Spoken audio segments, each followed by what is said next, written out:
You may hear some noises outside my apartment window. Firstly, it is a rainy Vancouver afternoon, so if you hear the pitter-patters of the water outside, then hey, I apologize for that.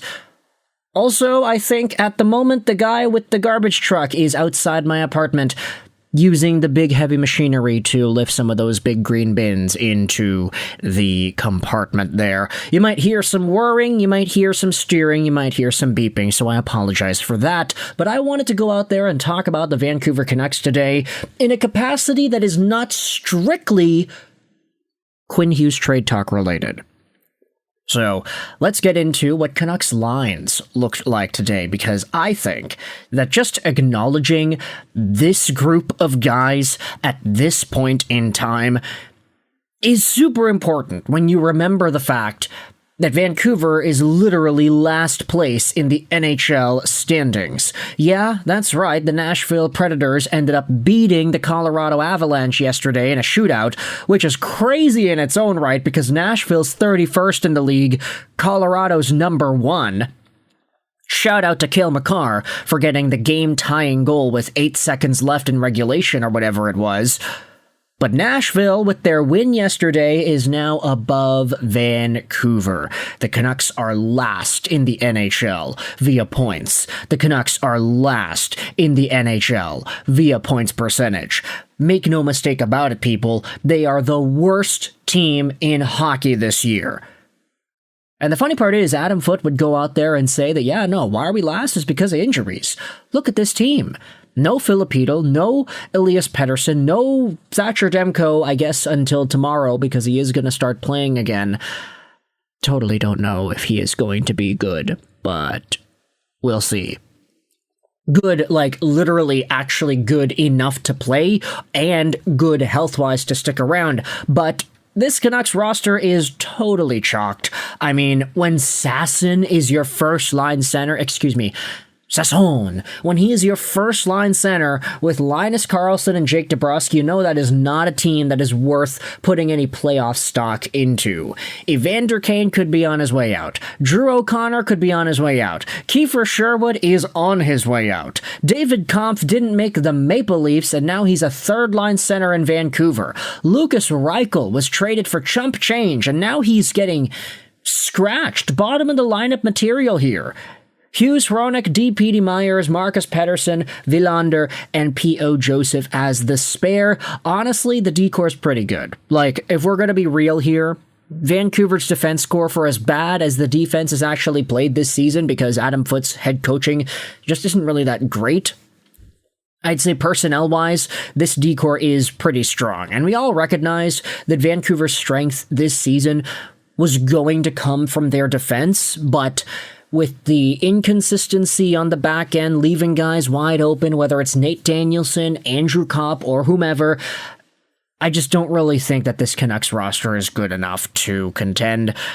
And I don't think you should either. They are literally last place in the National Hockey League, so we're not going to go out there and pretend like, oh, this team is just underperforming. Like, no, this is the roster. Look at them right now. No Petey, no Hedl, no whomever else you want to toss in there. It's not looking all too great for the Vancouver Canucks right now. And Jeff Patterson went out there and said this on Twitter. Hey, guess what? Adam Foote said there's no way to deny that the Quinn Hughes trade chatter has made its way into the locker room now. So, yeah, that's awesome, right? Vancouver Canucks trade talk has gotten so big and out of control that now even the folks in the room are talking about it. Was it like this last year? That's my big question. Obviously, I'm not in the room. I don't think we'll ever get the answers to this. Oh, somebody's honking outside my apartment. I wonder what's going on out there. But obviously, we are not in the room. We don't know what things are like now. We don't know what they were like last year. But I wonder if this is the same sort of vibe that the Vancouver Canucks team had experienced last year when the Miller-Petey saga was going on. Were they waging bets with each other? Were they like, okay, I think Petey's going to get traded.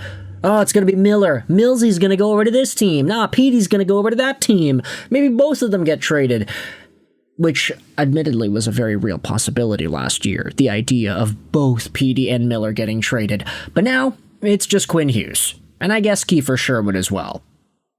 Speaking about trades, we had ourselves an article posted on the Globe and Mail by Gary Mason, who's a pretty interesting figure in Vancouver Canucks reporting these days because he started to get his toes wet in talking about the Canucks quite a bit, and this newest article had some takeaways. 1. A Hughes trade seems to be inevitable. 2. Jim Rutherford has ownership's backing to make whatever move he sees fit. And 3. A full rebuild isn't likely to happen under Rutherford, but the Canucks seem to be at a state of rebuild for certain. Whatever that means. Now, the interesting thing about this Gary Mason article, we could go out there and read it verbatim. With the Canucks season slipping away, a Quinn Hughes trade feels inevitable.